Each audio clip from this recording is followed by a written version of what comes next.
Yalla.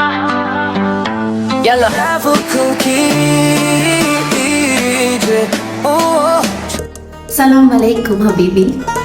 මං ඔයාලව අද ගෙනල්ලා තියෙන්නේ හිස්ටරි එකම ෆුල් මිස්ටරි එකක් කරන ඊජිප්ත් වලට. ඉතින් මොකටද තා බලන් එන්න මාත් එක්ක ඔටුගිරි ටිකක් පීලා පිරමිඩ්ස් බලන්න යන්න. අවුරුදු 4500කට කලින් තමයි මේ පිරමිඩ්ස් හදලා තියෙන්නේ.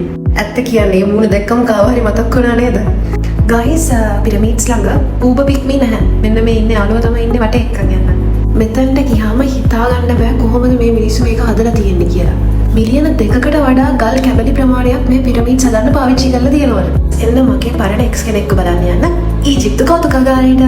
අනිවාර්යයෙන්ම ඉතිහාසයට ගොඩක් ආදරේ නම් ආසයි නම් ඊජිප්තු වලට යන්න ඕනේ.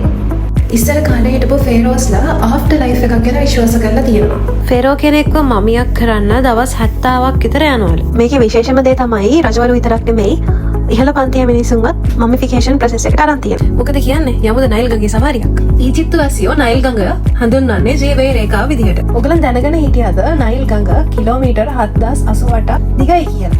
ඊජිප්තු වලට යනවා නම් අනිවාර්යයෙන්ම නයිල් ගඟේ ක්‍රූස් එකක් අමතක කරන්න එපා. ඊජිප්තු වල ප්‍රසිද්ධම නර්තනයක් තමයි බෙලි ඩාන්සින් කියන්නේ. ඉතින් එහෙට ගියොත් අනිවාර්යයෙන් මේකක් බලන්න අමතක කරන්න එපා. මේ වගේ තව වීඩියෝස් දකින්න කැමතිද? එහෙනම් මාව ලයික් කරන්න, සබ්ස්ක්‍රයිබ් කරන්න, ෂෙයා කරන්න. මාසලාමා.